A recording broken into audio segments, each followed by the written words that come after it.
Olá, estudantes da EJA, Educação de Jovens e Adultos. Aqui é a professora Joanete Xavier, professora de Linguagens e suas tecnologias. O meu componente curricular é língua portuguesa. Nós estamos aqui para mais uma aula. Vamos na tela comigo? Olha só, nós vamos falar hoje com vocês, alunos da terceira etapa do ensino médio, primeiro semestre, módulo 1, unidade 2, e nós vamos tratar sobre o empréstimo linguístico.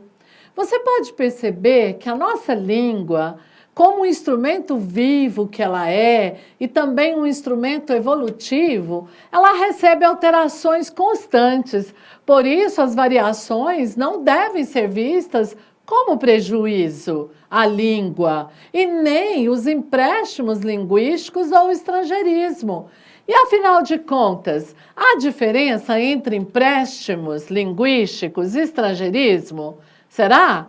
Ah, sim! A diferença é que no estrangeirismo você utiliza o vocábulo de uma outra língua, permanecendo com a mesma grafia e a mesma pronúncia.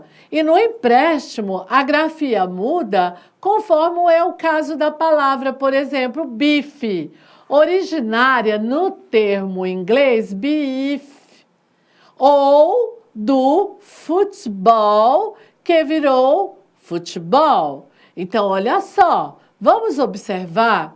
O estrangeirismo, você utiliza um vocábulo de uma outra língua, permanecendo a mesma. Agora, quando eu falo de um empréstimo linguístico, eu faço alteração. Aqui comigo, olha só.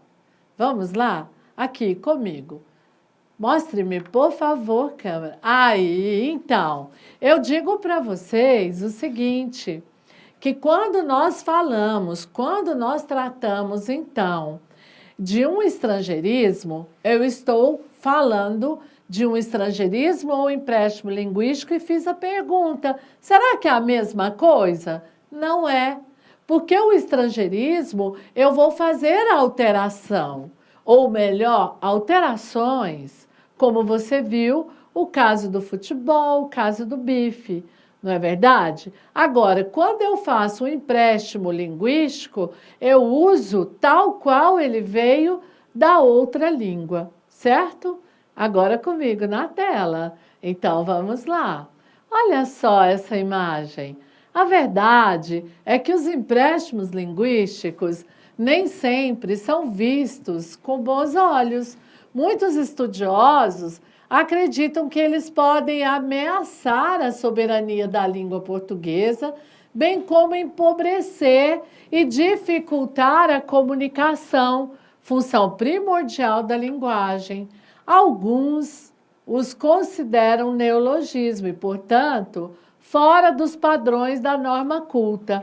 Porém, faz-se necessário entender que essas expressões elas são preconceituosas e limitadoras da dinamização da nossa língua.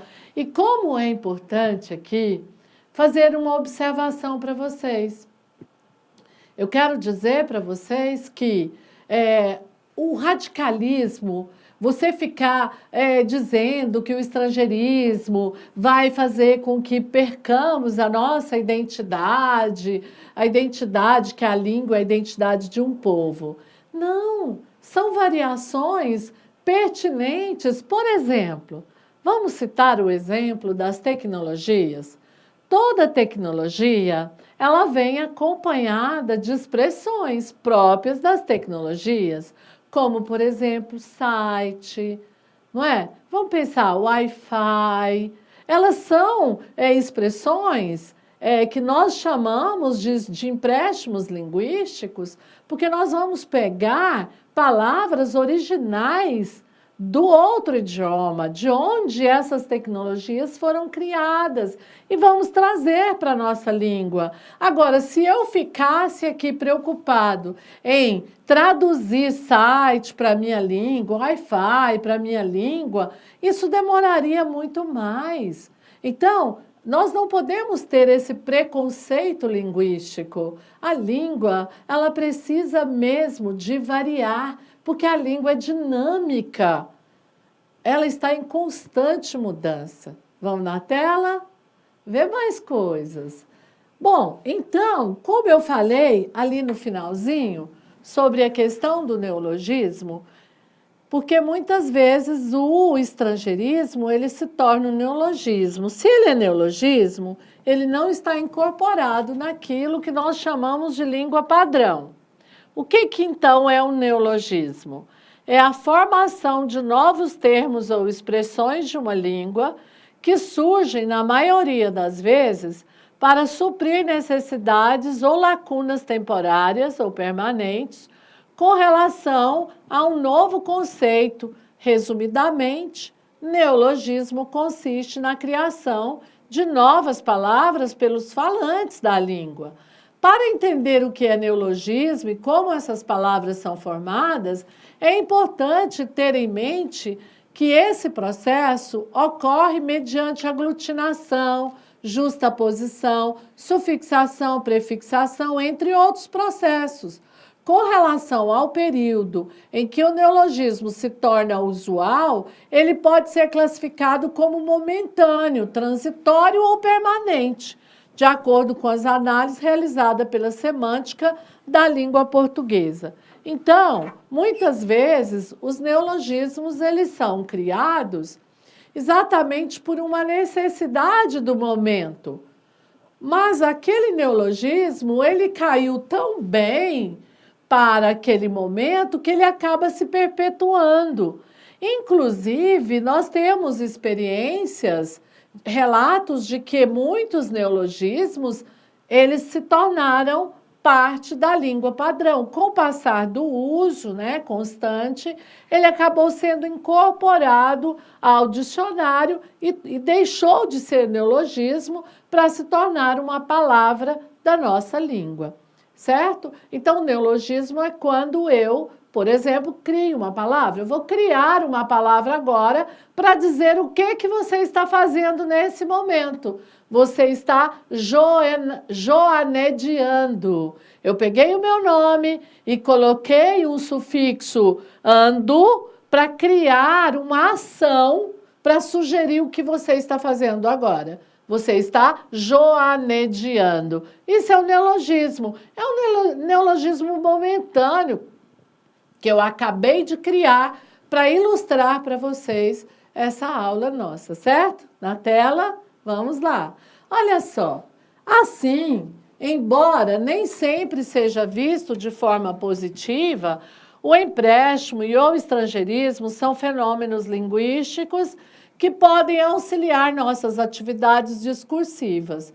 Dessa forma, quando utilizamos bife, futebol, abajur, shampoo, blackout, sanduíche, surf, entre muitas outras, essas palavras passam por um processo de aportuguesamento, que não deixa claro para o emissor que se trata de uma verdadeira influência que outras línguas exercem sobre a nossa, que é muito rica por excelência. Então, olha aqui essas palavras que aqui aparecem: hardware, médio, volante, play, ônus, black, zagueiro, bônus, software, campus, não é? Goleiro, que era goalkeeper, chofer, delivery, deletar, folder, boy, stress, shampoo, ateliê, olerite, deadline, new, enfim,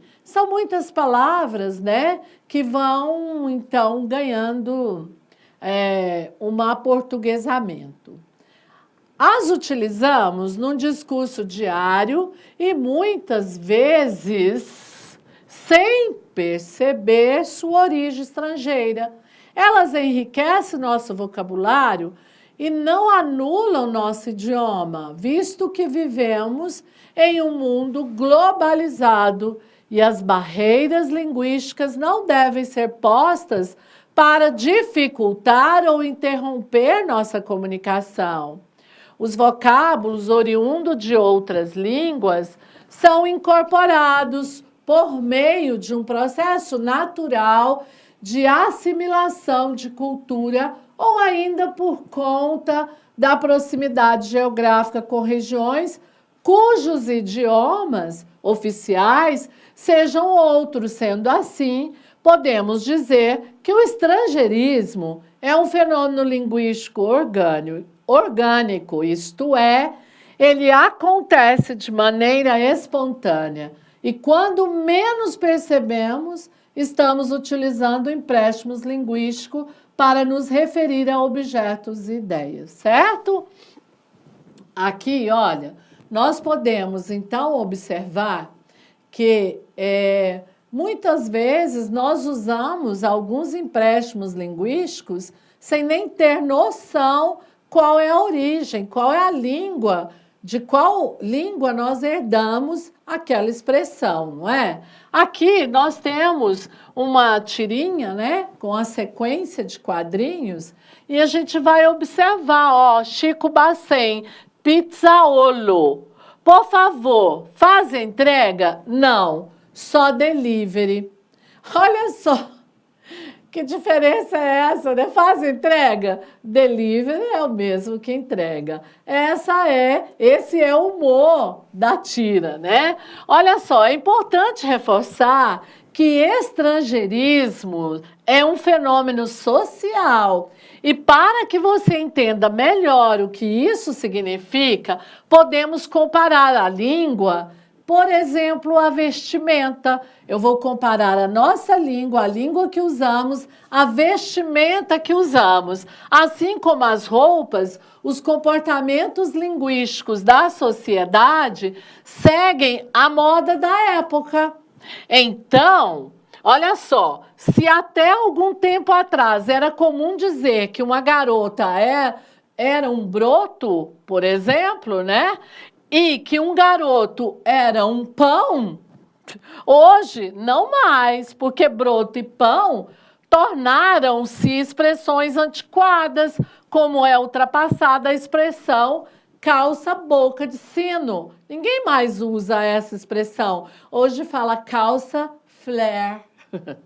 Olha só, atualmente chamadas de calças flare, já que estamos falando sobre empréstimos linguísticos, não é verdade? Essa comparação nos diz que interações sociais, econômicas, culturais e também políticas refletem de maneira considerável os comportamentos linguísticos. Portanto, conclui-se que diante da tradição, isso é, da língua portuguesa, o estrangeirismo é apenas uma nuvem passageira. Olha uma metáfora aí, não é bacana? Bom, hoje nós ficamos por aqui. Esta é a nossa, então, aula, né? Finalizando a aula, agora você vai no seu material, procure fazer as atividades referentes a esse objeto de conhecimento. Obrigada, até a próxima.